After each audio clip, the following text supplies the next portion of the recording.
আখাযু বাদা মা ফি আইদিহিম।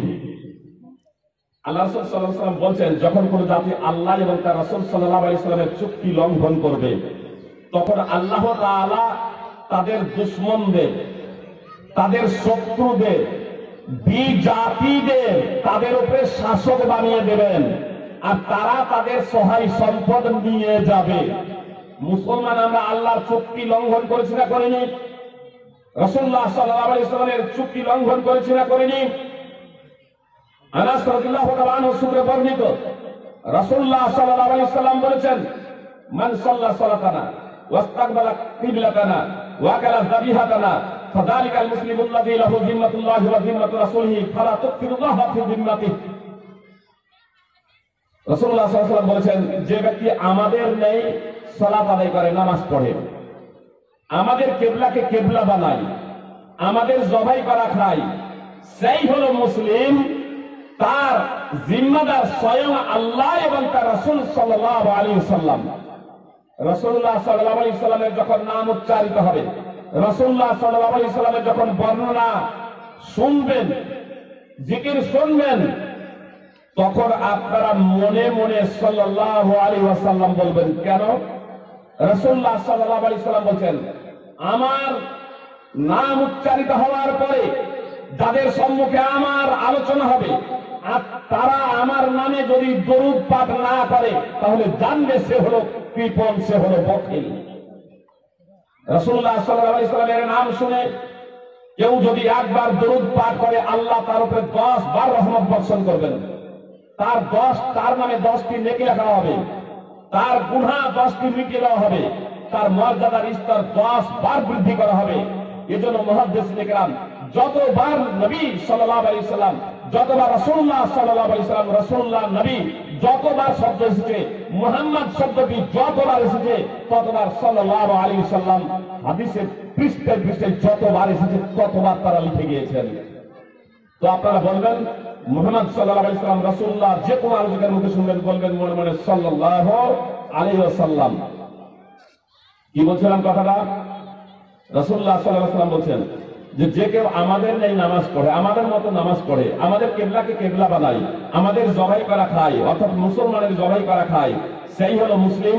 তার জিম্মাদারির দায়িত্ব আল্লাহ এবং তার রাসূল সাল্লাল্লাহু আলাইহি ওয়াসাল্লাম।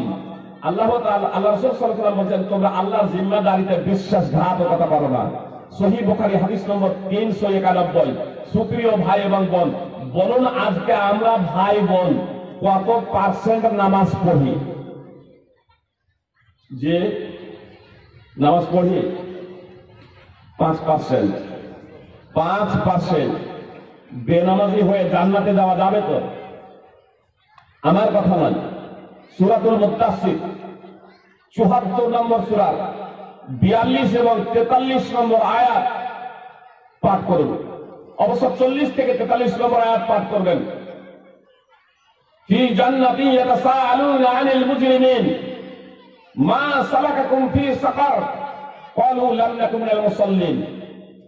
যারা জান্নাতে যাবে তারা অপরাধীদের জিজ্ঞেস করবে, তোমাদের সাকার নামক জাহান্নামে কিসে নিক্ষেপ করেছে? তখন তারা জবাব দেবে, সাকার নামক জাহান্নামে যারা যাবে তারা বলবে লাম নাকু, তারা বলবে লাম নাকুম মিনাল মুসাল্লিন, আমরা নামাজি ছিলাম না। 5 ওয়াক্তের যে সমস্ত ভাই এবং বোনেরা নামাজ পড়েন না, আপনি যে কেউ হন না কেন, আপনাকে জাহান্নামে যেতে হবে। এটা আমার কথা নয়, স্বয়ং আল্লাহ তাআলা পবিত্র কোরআনে বলেছেন। আব্দুল্লাহ বিন আমর বিন আস রাদিয়াল্লাহু তাআলা আনহু সূত্রে বর্ণিত, একদা রাসূলুল্লাহ সাল্লাল্লাহু আলাইহি ওয়াসাল্লাম নামাজের বর্ণনা করছিলেন, আর নামাজের বর্ণনা করতে গিয়ে বললেন, মান হাফাজ আলাইহা কানাত লাহু নূরা ওয়া বুরহানা ওয়া নাজাত ইয়াউমাল কিয়ামা। যে কেউ ধারাবাহিকভাবে 5 ওয়াক্তের নামাজ পড়বে, যে কেউ নামাজের হেফাজত করবে, যে কেউ নামাজের সংরক্ষণ করবে, নামাজ তার জন্য জ্যোতি হবে, আলোকবর্তিকা হবে, দলিল হবে এবং মুক্তির সনদ হবে কিয়ামত দিবসে। ওয়া মান লাম ইউহাফিজ আলাইহা, আর যে কেউ ধারাবাহিকভাবে 5 ওয়াক্তের নামাজ পড়বে না, কখনো পড়বে কখনো ছাড়বে, ঈদের নামাজ পড়বে, রমজানে রোজা রাখবে, রমজানের নামাজ পড়বে, শুক্রবারের নামাজ পড়বে, জানাজার নামাজ পড়বে, 5 ওয়াক্তের যে সমস্ত পুরুষ এবং মহিলা নামাজ পড়বে না, সাবালক সাবালিকা হয়ে যাওয়া সত্ত্বেও বিবেক বুদ্ধি সঠিক থাকা সত্ত্বেও যে সমস্ত ভাই এবং বোনেরা নামাজ পড়েন না, সেই সমস্ত ভাই এবং বোনদের সম্পর্কে, সেই সমস্ত মানুষ প্রসঙ্গে রাসূলুল্লাহ সাল্লাল্লাহু আলাইহি সাল্লামের স্পষ্ট বাণী, লাম ইয়াকুল লাহু নূরু ওয়ালা বুরহানু ওয়ালা নাজাহ ওয়া মান কানা ইয়াউমাল কিয়ামাতি মা কারুনা ওয়া ফিরআউনা ওয়া হামানা ওয়া উবাইয় ইবনে খালাফ। মুসনাদ আহমদ হাদিস নম্বর 6576, হাদিসটি সুনানে দারামিতে রয়েছে। রাসূলুল্লাহ সাল্লাল্লাহু আলাইহি সাল্লাম স্পষ্টভাবে বললেন, যে কেউ ধারাবাহিকভাবে নামাজ পড়ে না, কখনো পড়ে কখনো ছাড়ে, কখনো পড়ে কখনো ছাড়ে, তার হাসর, তার জন্য তার নামাজ দলিল হবে না, আলোকবর্তিকা হবে না, জ্যোতি হবে না, মুক্তির সনদ হবে না। কিয়ামত দিবসে তার হাসর রাসূলুল্লাহ সাল্লাল্লাহু আলাইহি সাল্লামের দলে হবে না। যে রাসূলুল্লাহ সাল্লাল্লাহু আলাইহি সাল্লাম তো দূরের কথা, কোন ইমামের দলে, মুসলমানদের দলে এই বেনামাজিদের হাসর হবে না। সুপ্রিয় ভাই এবং বোন, কথাটা খুব মনোযোগ দিয়ে শুনবেন। যে সমস্ত ভাই বোনেরা নামাজ পড়েন না, বিবেক বুদ্ধি থাকা সত্ত্বেও সেই সমস্ত ভাই এবং বোনেদের হাসর মুহাম্মদ সাল্লাল্লাহু আলাইহি সাল্লামের দলে, মুসলমানদের দলে হবে না, মুসলমানদের দলে হবে না। একবারে বিখ্যাত বিখ্যাত অপরাধী কারুনের সাথে হবে, ফিরআউনের সাথে হবে, হামানের সাথে হবে, উবাইয় ইবনে খালাফের সাথে হবে। এ কথা রাসূলুল্লাহ সাল্লাল্লাহু আলাইহি সাল্লাম স্পষ্টভাবে ঘোষণা দিয়েছেন। সুপ্রিয় ভাই এবং বোন, হাসরটা কার সাথে হবে দেখুন। ইবনুল কাইয়িম রাহিমাহুল্লাহ ওয়াক্ত হাদিসের খুব সুন্দর ব্যাখ্যা দিয়েছেন। ধন সম্পদের মোহে পড়ে যে ব্যক্তি নামাজের শিথিলতা প্রদর্শন করে, আল্লাহ আমাকে ভালোবাসেন, না হলে এত সম্পদ দিলেন কেন? কথাটা খুব ভালোভাবে বোঝার প্রচেষ্টা করবেন। ধন সম্পদ পাওয়াটা আল্লাহ তাআলার ভালোবাসার মানদণ্ড নয়। এই পৃথিবীটা যেহেতু হচ্ছে পরীক্ষাগার, পরীক্ষার হল, এখানে আল্লাহ তাআলা মানুষকে পরীক্ষা করতে চান।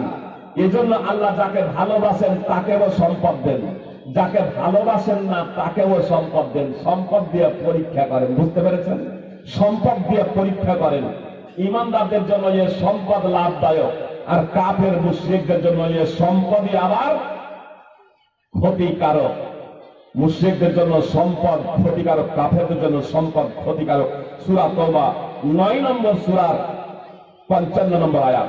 সুপ্রিয় ভাই এবং বোন, আজ আমরা নামাজ পড়ি না, নামাজের শিথিলতা প্রদর্শন করি। ইবনুল কাইয়িম রাহিমাহুল্লাহ বলছেন, যে ব্যক্তি ধন সম্পদের মোহে পড়ে নামাজের শিথিলতা প্রদর্শন করে, সে কারণের সাথে উঠবে। আর যে ব্যক্তি নেতা মন্ত্রী হয়ে, প্রধান হয়ে, মেম্বার হয়ে, যে ব্যক্তি নেতা মন্ত্রী হয়ে, প্রধান হয়ে নামাজের শিথিলতা প্রদর্শন করে, ফেরাউন রাষ্ট্রনায়ক ছিল, সে ফেরাউনের সাথে উঠবে। আর নেতা মন্ত্রী মেম্বার তাদের আবার বডিগার্ড থাকে না, চামচা। তো যে চামচাগিরি করবে, চামচাগিরি করতে গিয়ে নামাজের শিথিলতা প্রদর্শন করে, সে হামার সাথে উঠবে।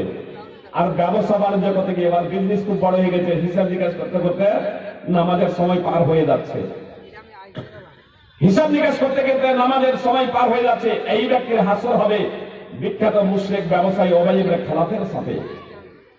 আজ আমি এবং আপনি এত জালসা, এত বক্তব্য শুনছি, আর তারপরেও গিয়ে আমরা বেনামাজি থাকছি, বেনামাজি ভাবে এই জীবনযাপন করছি। সুপ্রিয় ভাই এবং বোন, আমাদের জীবনে কোন প্রকারের পরিবর্তন আসে না। এইভাবে জালসা শুনে কিন্তু আমাদের জান্নাত যাওয়া যাবে না। সহিহ বুখারী হাদিস নম্বর 3267, প্রথম একটা হাদিস শুনে নেন, গিয়ে বক্তব্য আগে বাড়াচ্ছি। কথাটা সুপ্রিয় ভাই এবং বোন খুব মনোযোগ দিয়ে শুনবেন। বক্তাও কিছু জাহান্নামে যাবে, শ্রোতারাও জাহান্নামে যাবে। একটা জাহান্নামে দেখবে একটা বক্তা নিজের নাড়ি ভুঁড়িগুলো বের হয়ে গেছে, যে যার নাড়ি ভুঁড়িগুলো বের হয়ে গেছে, সেই নাড়ি ভুঁড়িগুলো নিয়ে গাধা যেমন চাকরির চতুর্পাশে ঘুরতে থাকে, অনুরূপ ভাবে এই বক্তা নাড়ি ভুঁড়িগুলো নিয়ে জাহান্নামে ঘুরতে থাকবে। তখন লোকজন তার কাছে জড়ো হয়ে গিয়ে বলবে, আরে আপনি অমুক বক্তা নন? মানে সাহস করতে পারছে না। আরে আমরা তো থাকতাম নিচে, আর এই লোকটার মতোই তো স্টেজে বক্তব্য রাখতো, আপনি তো অমুক বক্তা নন? কখনো বলবে আপনাদের চিনতে ভুল হয়নি, আপনারা ঠিকই বলছেন, আমি মুখ বক্তা, কিন্তু আমি সৎ কাজের আদেশ করতাম, আমি নিজে সৎ কাজ করতাম না, আর অসৎ কাজে বাধা দিতাম, কিন্তু আমি নিজেই অসৎ কাজ করতাম। কোরআন সুন্নাহর কথা বলতাম, কিন্তু কোরআন সুন্নাহ অনুযায়ী জীবনযাপন করতাম না। তো বক্তার বক্তব্য তো এটা স্পষ্ট, বক্তা বক্তব্য অনুযায়ী জীবনযাপন না করার জন্য বক্তা যাবে জাহান্নামে। ওই যে লোকগুলো যারা বক্তাকে এসে বলছে আপনি কি অমুক বক্তা নন, তারা কারা বলুন তো? যে বুঝাতে হয়তো পারেনি, যে লোকগুলো বক্তাকে এসে বলছে আপনি কি অমুক বক্তা নন, তারা চিনেও যেন চিনতে পারে না। আরে বক্তা ও থাকতো স্টেজে বক্তব্য রাখতো, দিনের কথা বলতো, ও জাহান্নামে, এটা তারা বিশ্বাস করতে পারছে না। তারা না হয় কাজা খেত, তারা না হয় মদ পান করতো, তারা না হয় বেনামাজি ছিল, তারা না হয় প্রেম প্রীতিতে মত্ত ছিল, যে সিনেমা গান বাজনা ইত্যাদি নিয়ে তারা ব্যস্ত ছিল, কিন্তু এ বক্তা জাহান্নামে কেন? এ বুঝতে পারে না, বুঝেও যেন বুঝতে পারে না, চিনেও যেন চিনতে পারে না। জিজ্ঞেস করলো, বলছে হ্যাঁ আমি সেই বক্তা, তোমাদের চিনতে ভুল হয়নি, আমি আসলে কোরআন সুন্নাহ অনুযায়ী জীবনযাপন করিনি, তার জন্য জাহান্নামে। ওই লোকগুলো কারা জানেন? ওই লোকগুলো ছিল ওই বক্তার শ্রোতা, ওই লোকগুলো ছিল ওই বক্তার শ্রোতা। সুপ্রিয় ভাই এবং বোন, আজকে যারা বক্তব্য শুনতে এসেছি, দৃঢ় প্রতিজ্ঞাবদ্ধ হন, আমরা সেই বক্তা হব না এবং সেই শ্রোতা হব না যারা কোরআন সুন্নাহ অনুযায়ী চলবে না। কোরআন সুন্নাহর কথা শুনবো এবং কোরআন সুন্নাহ অনুযায়ী আমরা জীবনযাপন করবো। রাজি আছি তো আমরা ইনশাআল্লাহ? সুপ্রিয় ভাই এবং বোন, আমরা রাজি আছি তো? কোরআন সুন্নাহ শুনবো, কোরআন সুন্নাহ অনুযায়ী জীবনযাপন করবো, কি বলছেন? রাজি আছি তো? আওয়াজ বের হচ্ছে না, আমরা রাজি আছি তো? ইনশাআল্লাহ কোরআন সুন্নাহ বলবো, কোরআন সুন্নাহ অনুযায়ী জীবনযাপন করবো। কোরআন সুন্নাহ শুনলে আল্লাহ, কোরআন সুন্নাহ অনুযায়ী চললে আল্লাহ কথা শুনেন, আল্লাহ কথা শুনেন। আসলে আমরা আল্লাহকে কথা শোনাতে পারিনি, কিভাবে কথা বলতে হয় সেটা জানি না, বুঝি না।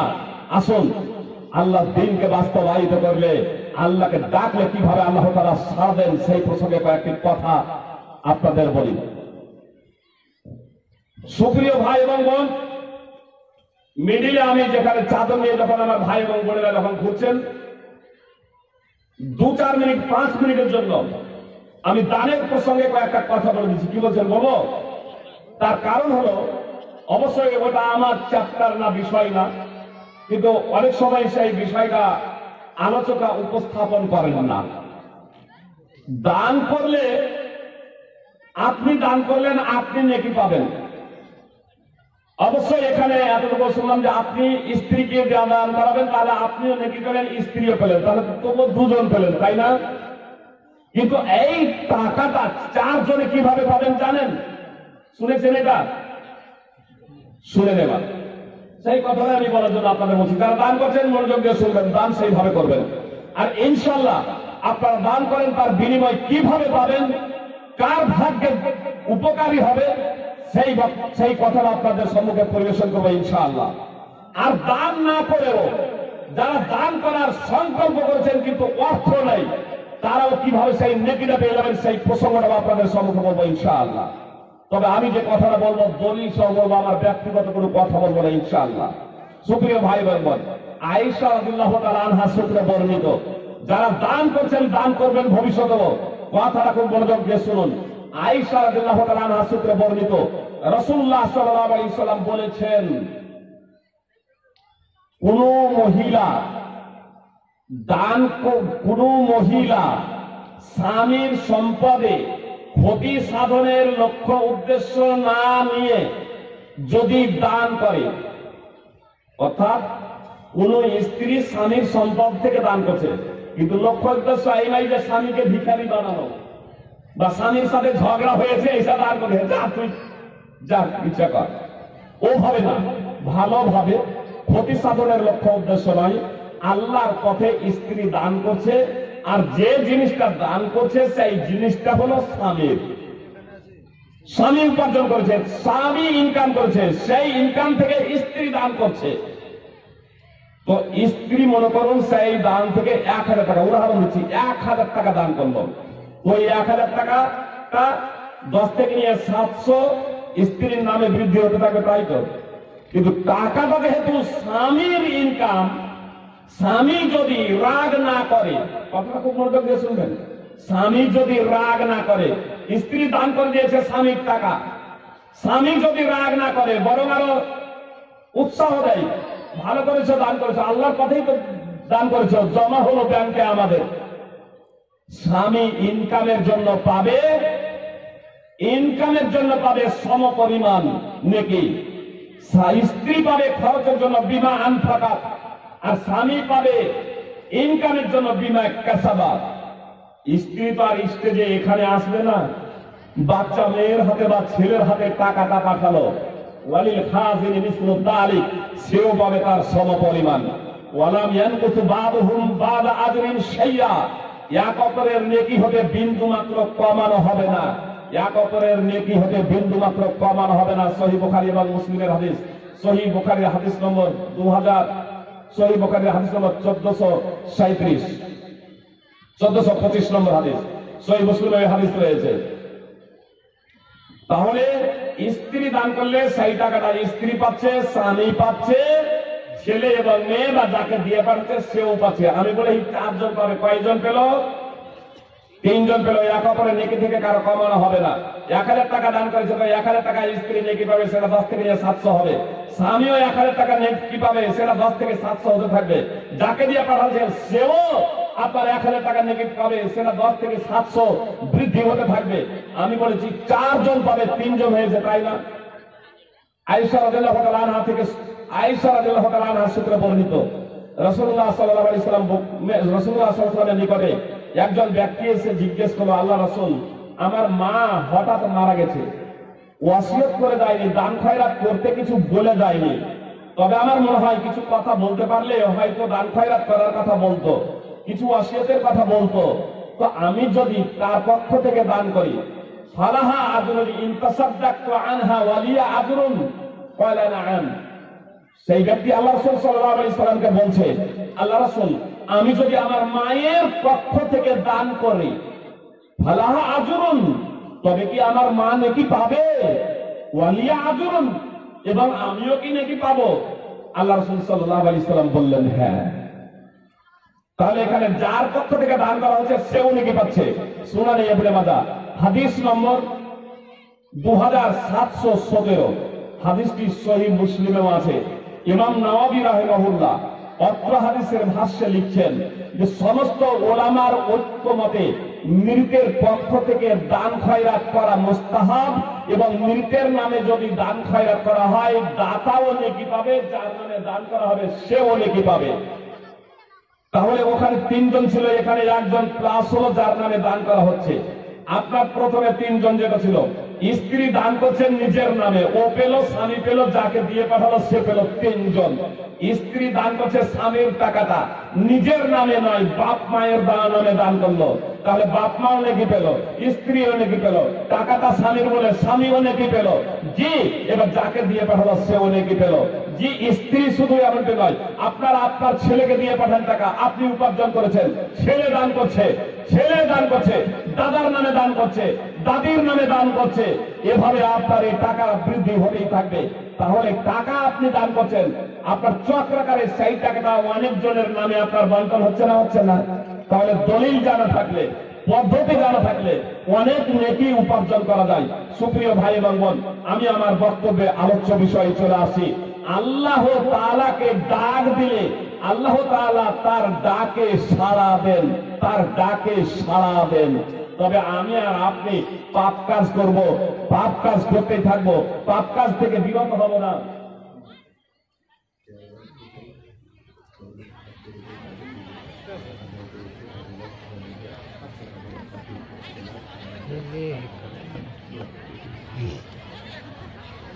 সুপ্রিয় ভাই এবং বোন, একটা সুখবর, আপনাদের এতটা অঞ্চলের কিছু যুবক কেরালায় খাটতে গিয়েছেন, কেরালায় খাটতে গিয়েছেন, সেখান থেকে তারা চাঁদা সংগ্রহ করে এই প্রতিষ্ঠানের জন্য, প্রতিষ্ঠানকে কতটা ভালোবাসেন, নিজের মূল্যবান সময়কে ব্যয় করে মানুষের কাছে এই প্রতিষ্ঠান প্রসঙ্গে অবগত করিয়ে তাদের কাছ থেকে এই প্রতিষ্ঠানের জন্য 1,06,700 টাকা সংগ্রহ করেছেন। 1,06,700 টাকা তারা সংগ্রহ করেছেন এই মাদ্রাসার জন্য। আলহামদুলিল্লাহ, আল্লাহ তাআলা দাতা ভাইদের দানকে কবুল করে নিন এবং যে ভাইরা এর জন্য পরিশ্রম করেছেন তাদেরকে আল্লাহ তাআলা উত্তম বদলা দান করুন, আমিন। সুপ্রিয় ভাই বোন, আমি আপনাদেরকে যে বিষয়টা বলছিলাম তা হলো যে আল্লাহ তাআলাকে ডাকলে আল্লাহ তাআলা সহযোগিতা করেন। ডাকলে কিভাবে সহযোগিতা করেন এবার তার চিত্র আপনাদের সম্মুখে তুলে ধরি কয়েকটা। সারা আলাইহিস সালাম, আমার মা বলে রাস্তায় চলতে গিয়ে অনেকেই বিপদে পড়ি না অনেকেই বিপদে পড়ি। সারা দীর্ঘ ঘটনা আছে, আমি শুধু মূল পয়েন্টগুলো আপনাদের সম্মুখে তুলে ধরবো। তার কারণ আগে বলছি এত গভীরতা আমার বক্তব্য রেখে অভ্যাস নেই। সারা কেনে ইব্রাহিম আলাইহিস সালাম সফর শুরু করলেন, এক জালেম বাদশার দেশে পৌঁছে গেলেন। সেই জালেম বাদশা যখনই করোনা কোন সুন্দরী মেয়েকে পেত তাকে ভোগ করত, কিন্তু যখন এটা জানতো যে যার সাথে সে সফর করছে সে হলো আপোষে ভাই বোন, তাহলে স্পর্শ করত না। ইব্রাহিম আলাইহিস সালামকে ডেকে পাঠালো। ইব্রাহিম আলাইহিস সালাম গেলেন, তাকে জিজ্ঞেস করছে তোমার সাথে যে আছে সে কে? ইব্রাহিম আলাইহিস সালাম বলে দিলেন সে হলো আমার বোন। ইব্রাহিম আলাইহিস সালাম কে ছেড়ে দেওয়া হলো। ইব্রাহিম আলাইহিস সালাম এসে তার স্ত্রীকে বলছে সারাকে, সারা তুমি আমার কথাটাকে মিথ্যা প্রতিপন্ন করো না। বাদশাহ জিজ্ঞেস করেছে আমি বলেছি তোমাকে যে তুমি হচ্ছে আমার বোন, তুমিও বলবে যে ইব্রাহিম হচ্ছে আমার ভাই, মানে যাতে বিপদ থেকে বাঁচা যায়। আর এটা আসলে ধর্মীয় তুমি আর আমি ভাই বোন তো, তার কারণ পৃথিবীতে আমি আর তুমি ছাড়া কেউ তো আর ইমানদার নেই, কেউ তো আর মুসলমান নেই। এজন্য তুমি আর আমি দুইজনে ভাই বোন ধর্মীয় দৃষ্টিকোণ থেকে, দিনই ভাই বোন। এবার সারাকে বাদশাহ আহ্বান করলো। সারা ভিতরে প্রবেশ করেছেন, আর যখন প্রবেশ করেছেন জিজ্ঞাসাবাদের পরে সারাকে ছেড়ে দেওয়া উচিত ছিল, কিন্তু সারা বাদশার খুব মতলব, সেই বাদশাহ সারাকে স্পর্শ করার জন্য যখন এগিয়ে যাচ্ছে ধরার জন্য, সে সময় সারা নামাজ